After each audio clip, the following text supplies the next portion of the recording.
பெரம்பூர் மற்றும் திருச்சி கிழக்கு பகுதிகள்ல போட்டியிடும் சி. ஜோசப் விஜய். திமுகவோட கோட்டையா இருக்கும் இந்த பெரம்பூர்ல விஜயால ஜெயிச்சிட முடியுமா? அது மட்டும் இல்லாம அதிமுகவோட கோட்டையா இருக்கும் திருச்சி கிழக்கு பகுதியில விஜயால ஜெயிச்சிட முடியுமா? இதெல்லாம் பத்தி தான் ஃபுல் டீடைல்டா நம்ம இந்த வீடியோல பார்க்க போறோம். நான் உங்க ஜோசோனா. இந்த வீடியோக்குள்ள போறதுக்கு முன்னாடி இந்த வீடியோ பத்தின கருத்து ஏதாவது உங்களுக்கு இருந்துச்சுன்னா தாராளமா கமெண்ட்ல சொல்லுங்க. ஏன்னா உங்களுடைய கமெண்ட்டை பார்த்துட்டு தான் நாங்க நெக்ஸ்ட் வீடியோ இன்னும் பெஸ்டா எடுக்கிறதுக்கு ரொம்பவே யூஸ்ஃபுல்லா இருக்கும். வாங்க வீடியோக்குள்ள போய் பார்த்து தெரிஞ்சுக்கலாம். ஏப்ரல் 23, 2026 நடக்க இருக்கும் சட்டமன்ற தேர்தல்ல விஜய் 2 தொகுதிகள்ல போட்டியிட போறதாட்டு அறிவிச்சிருக்கிறாரு. ஃபர்ஸ்ட் தொகுதி என்ன அப்படின்னு பாத்தீங்கன்னா பெரம்பூர். 2வது தொகுதி வந்து திருச்சி கிழக்கு. இந்த 2 தொகுதிகள்ல தான் நான் போட்டியிட போறேன் அப்படிங்கிற மாதிரி அதிகபூர்வமா அறிவிப்பையும் கொடுத்திருக்காரு. ஃபர்ஸ்ட் நம்ம பெரம்பூரை எடுத்துக்கிட்டோம் அப்படின்னு பாத்தீங்கன்னா இந்த பெரம்பூர் தொகுதி திமுகவோட கோட்டை அப்படிங்கிற மாதிரி தான் சொல்லி ஆகணும். நல்லா புரிஞ்சுக்கோங்க, இது திமுகவோட கோட்டை. ஏன் நீங்க திமுகவோட கோட்டை அப்படிங்கிற மாதிரி சொல்றீங்க அப்படின்னு என்கிட்ட கேட்டீங்கன்னா கிட்டத்தட்ட 1952ல இருந்து 2021 வரைக்கும் எடுத்துக்கிட்டோம்னா திமுக இதுவரைக்கும் பெரம்பூர்ல 9 முறை வெற்றி பெற்றிருக்காங்க அப்படிங்கிற மாதிரி தான் சொல்லி ஆகணும். சரியா? இப்போ விஜய் வந்து இந்த தொகுதியை சூஸ் பண்ணியிருக்காரு. இந்த பெரம்பூர் தொகுதியில நின்னு விஜயால ஜெயிச்சிட முடியுமா அப்படிங்கிற மாதிரி கேட்டீங்கன்னா கண்டிப்பா நான் ஜெயிச்சிட முடியும் அப்படிங்கிற மாதிரி தான் சொல்லி ஆவேன். ஏன் அப்படின்னு பாத்தீங்கன்னா அதாவது இன்னைக்கு விஜய் அவர்கள் பெரம்பூருக்கு வந்தாரு. என்ட்ரி ஆனதுதான் உண்டு. அந்த அளவுக்கு மக்கள் ஆதரவு அதிகமா இருந்து அப்படிங்கிற மாதிரி தான் சொல்லி ஆகணும். இன்னொரு பக்கம் பார்த்தாச்சுன்னா விஜய் அவர்கள் வந்து பெரம்பூர்ல ஒரு இடத்துல நின்னு பேசினார். சரியா?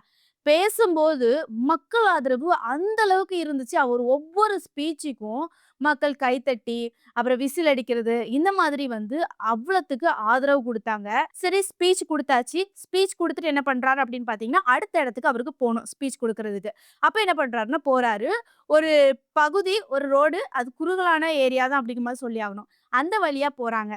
அப்போ அங்க என்ன பண்றாங்க அப்படின்னு பார்த்தீங்கன்னா, வீடுகள்லாம் இருக்குல்ல, வீட்ல உள்ள மக்கள் அதாவது குறிப்பா பெண்கள்ங்க, பெண்கள், குழந்தைங்க, தாத்தா, பாட்டி, அப்பா, அம்மா எல்லாரும் என்ன பண்றாங்கன்னா, வீட்ட விட்டு வெளிய வந்து விஜய் அவர்கள பார்த்துரலாம் அப்படிங்கிற மாதிரி வெளிய வந்து பார்க்குறாங்க. சரியா?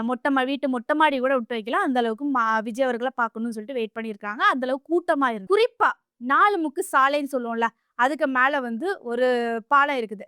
அந்த பாலத்துக்கு கீழ தான் என்ன பண்றாரு அப்படின்னு பார்த்தீங்கன்னா, விஜய் அவர்கள் வந்து வராரு. பாலத்துக்கு மேல அந்த அளவுக்கு கூட்டங்க. அதாவது பாலத்துல நின்னு பார்க்கும்போது எப்படி தெரியும் அப்படின்னு பார்த்தீங்கன்னா, விஜய் வண்டி மட்டும் தான் தெரியும். விஜய் அந்த வண்டிக்குள்ள இருக்காரா? இல்லையா? அப்படிங்கிற மாரி தெரியாது. ஆனாலுமே என்ன பண்றாங்க அப்படின்னு பார்த்தீங்கன்னா, அங்க அந்த மக்கள் விஜய் அவர்களுடைய வண்டியாவது பார்த்துரலாம் அப்படிங்கிற மாரி சொல்லிட்டு அந்த பாலத்துல அந்த அளவுக்கு கூட்டமா நின்னு பார்த்துட்டு இருந்தாங்க. சரியா? சரி அதுக்கப்புறம் 2வது இடத்துக்கு போய் பேசியாச்சு. பேசுறாரு. அந்த இடத்துலயுமே மக்களுடைய ஆதரவு அதிகமா இருந்துச்சு. விசில் அடிக்கிறதும் சரி, கைத்தட்டுறதும் சரி எல்லாமே இருந்துச்சு. சரியா? குறிப்பா பெரம்பூர்ல விஜய் அவர்களுக்கு நல்லாவே ஆதரவா இருந்துச்சு. அதனால 2026ல இந்த சட்டமன்ற தேர்தல்ல பெரம்பூர்ல விஜய் கிட்டத்தட்ட 100க்கு 70% ஜெயிக்கிறதுக்கு அதிக வாய்ப்பு இருக்கு அப்படிங்கிற மாதிரி தான் சொல்லி ஆகணும். அடுத்ததாட்டு திருச்சி கிழக்கு. விஜய் அவர்கள் இந்த திருச்சி கிழக்க தேர்ந்தெடுத்திருக்காருல. இந்த திருச்சி கிழக்கு தொகுதியில நின்னு விஜய் அவர்களால ஜெயிச்சிட முடியுமா? அப்படிங்கிற மாதிரி கேட்டீங்கன்னா, கண்டிப்பா முடியும் அப்படிங்கிற மாதிரி தான் சொல்லுவேன். ஏன் அப்படின்னு பார்த்தீங்கன்னா, இந்த திருச்சி கிழக்குல மொத்தமே 3 சட்டமன்ற தேர்தல் தான் நடந்திருக்குது. ஏன் 3 நடந்திருக்கு அப்படிங்கிற மாதிரி என்ட்ட கேட்டீங்கன்னா, அதாவது 2008ல தான் அங்க திருச்சி கிழக்கு பகுதியில வந்து மக்கள் தொகை கணக்கு எடுத்திருக்காங்க. அதுல மக்கள் தொகை அதிகமா இருக்கனால இது ஒரு தொகுதியாட்ட அறிவிச்சாங்க. அதுக்கப்புறம் 2011ல தான் எலக்ஷன் அங்க நடந்துச்சு தேர்தல். அதுல ஃபர்ஸ்ட் அதிமுக தான் ஜெயிச்சு. 2வதும் அதிமுக ஜெயிச்சு. 3வது வந்து திமுக ஜெயிச்சு. சரியா?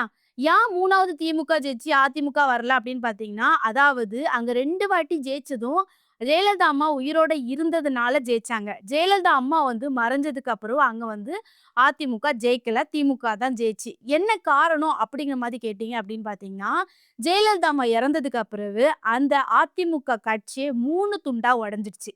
சரியா? அதாவது ஒவ்வொருத்தவங்களும் நான் தான் வந்து முதலமைச்சரா இருப்பேன், நான் தான் முதலமைச்சரா இருப்பேன் அப்படிங்கிற மாதிரி சொல்ல ஆரம்பிச்சுட்டாங்க. கடைசியா வந்து எடப்பாடி பழனிசாமி அவர்கள் வந்து முதலமைச்சரா வந்தாங்க. மக்கள் எல்லாருமே வந்து கன்ஃப்யூஸ் ஆயிட்டாங்க. என்னடா இது ஜெயலலிதா அம்மா இருக்கிறது வரைக்கும் நல்லா இருந்துச்சு. இந்த ஆட்சி இப்படி போகுதே! நல்லாவே இல்லையே! சரி யார தேர்ந்தெடுக்கலாம்? அப்படிங்கிற மாதிரி நினைக்கும்போது தான் திமுக என்ட்ரி ஆச்சு. என்ட்ரி ஆனதுக்கு பிறகு என்ன பண்றாங்க அப்படின்னு பார்த்தீங்கன்னா, சரி திமுக வந்து நெறைய சொல்லியிருக்காங்கல்ல. நம்ம என்ன அவங்களுக்கு ஓட்டு போட்டு ஜெயிக்க வைப்போம் அப்படின்னு சொல்லிட்டு தான் திமுகவ தேர்ந்தெடுத்து ஜெயிக்க வச்சாங்க. சரியா? இப்போ என்ன பண்றாங்க அப்படின்னு பார்த்தீங்கன்னா, மக்கள் அதிகமா நெனைக்கிறது திமுக வந்ததுலருந்து நமக்கு சுத்தமா நிம்மதி இல்ல. முக்கியமா பெண்களுக்கு பாதுகாப்பு இல்ல. சட்டம் ஒழுங்கு இல்ல. அப்புறம் வந்து எங்க பார்த்தாலும் பசங்க வந்து வெட்டு, குத்து, கொலை, கஞ்சா கேஸ் இந்த மாதிரி நெறைய போயிட்டுருக்கு. அதனால வந்து திமுகவுக்கு நம்ம ஓட்டு போட்டு ஜெயிக்க வச்சாலும் வேஸ்ட்டு. அப்படிங்கிற மாதிரி மக்கள் அந்த தொகுதியில வந்து கன்ஃப்யூஸ் நெலைமையில தான் இருக்காங்க. அப்படிங்கிற மாதிரி சொல்லி ஆகணும். சரியா? எல்லாருமே எல்லாம் எதிர்பார்க்காங்க அப்படின்னு பார்த்தீங்கன்னா, ஒரு ஆட்சி மாற்றம் வராதா? யாராவது வந்து மக்களுக்காக நியாயத்த கேட்க மாட்டாங்களா? அப்படிங்கிற மாதிரி எல்லாருமே நெனச்சிட்டு இருக்காங்க. இப்படி இருக்க சூழ்நிலையில விஜய் அவர்கள் வந்து இந்த திருச்சி கிழக்கு பகுதிய வந்து தேர்ந்தெடுத்திருக்காங்க. இந்த தொகுதியில நான் நிக்கிறேன் அப்படிங்கிற மாரி சொல்லியிருக்காங்க. இந்த தொகுதியில விஜய் அவர்கள் நின்னா, கிட்டத்தட்ட எத்தன பெர்சன்டேஜ் ஜெயிக்க வாய்ப்பு இருக்கு அப்படிங்கிற மாரி பார்த்தீங்கன்னா, கிட்டத்தட்ட 100க்கு 100% ஜெயிக்க அதிக வாய்ப்பு இருக்கு அப்படிங்கிற மாரி தான் சொல்லி ஆவேன். என்னுடைய கருத்து என்ன அப்படின்னு பார்த்தீங்கன்னா, விஜய் அவர்கள் 2 தொகுதிய அதாவது பெரம்பூர், திருச்சி கிழக்கு அந்த தொகுதிய தேர்ந்தெடுத்திருக்காங்களா, இந்த தொகுதியில நின்னு அவரால ஜெயிக்க முடியுமா அப்படின்னு பார்த்தீங்கன்னா, வாய்ப்பு அதிகமாவே இருக்குது. ஏன் அப்படின்னு பார்த்தீங்கன்னா, முன்னாடி ஆண்டுட்டு இருந்தவங்களும் சரி, இப்ப ஆண்டுட்டு இருக்கவங்களும் சரி, எந்த ஆட்சியுமே ஒழுங்கா இல்ல அப்படிங்கிற மாரி தான் சொல்லி ஆகணும். மக்களுக்கும் ஃபுல்லா அதுதான் தோணுது. ஏன் அப்படின்னு பார்த்தீங்கன்னா, இப்போ லாஸ்ட்டா இப்போ நடக்கிற ஆட்சி இருக்குல்ல, இந்த ஆட்சியில பெண்களுக்கு முக்கியமா பாதுகாப்பு இல்ல. நெறைய கம்ப்ளைண்ட் அதாவது கொலை இது எல்லாமே நம்ம பார்த்துக்கிட்டே தான் இருக்கோம். சரியா?